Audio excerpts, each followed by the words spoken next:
கொஞ்சம் கொஞ்சமாக திரும்பி சிறகடிக்க ஆசை சூடுபிடிக்க ஆரம்பிக்கிற நிலைமையில் இப்போ வந்து ரோஹிணிக்கு ஒரு பெரிய தலைக்கு மேலே கத்திங்குவாங்கல்ல, அந்த மாதிரி வந்து இப்போ இந்த PA தினேஷ் மனோஜை தனியாக வந்து 4 மணிக்கு பொன்னியம்மன் கோயிலுக்கு வேறு சொல்லியிருக்காரு. ஸோ இப்போ அந்த கோயிலில் போய் மீட் பண்ணோம் அப்படின்னா வந்து உண்மையெல்லாம் தெரிஞ்சிருமோங்கிற பயத்தில் இப்போ அதுக்கு முன்னாடி ரோஹிணி அந்த வீடியோவை எடுத்தாகணும்.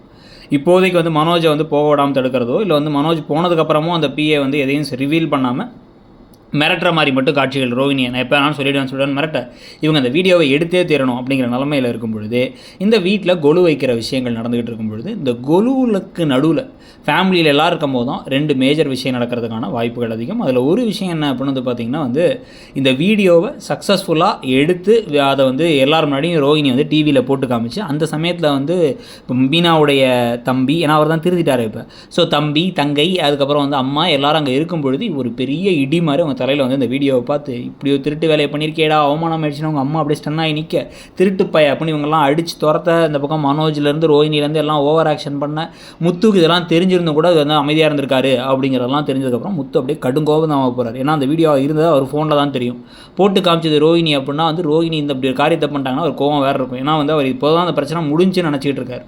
ஸோ அது ஒரு பக்கம்னா இன்னொரு பக்கம் வந்து பார்த்திங்கன்னா அந்த தீனாவும் ரதியும் லவ் பண்ணுறாங்க அவங்க நடந்துக்கிறது சரியில்லை அப்படின்னு மீனா சொன்னதுனால அந்த சந்தேக விதையால் இப்போ விஜயா அவங்கள வேறு கண்ணோட்டத்தில் பார்க்க ஆரம்பிக்கிறாங்க. அவங்க லவ் தான் பண்ணுறாங்க போல் ஏதோ தப்பாக இருக்குங்கிறத புரிஞ்சுக்கிறாங்க.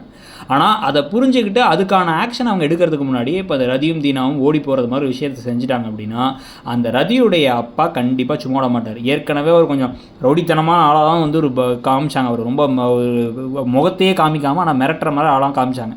அவர் வந்து போலீஸ் கேஸ் போட்டு விஜயாவை அரெஸ்ட் பண்ணுறதுக்கு வீடு பூந்து வந்து கொலுக்கப்போ அரெஸ்ட் பண்ணிட்டு போகிறதோ இல்லை அப்படின்னா சத்தியா மாட்டுறதோ 2ல் 1 இந்த கொலுக்குள்ளார நடக்க போகுது.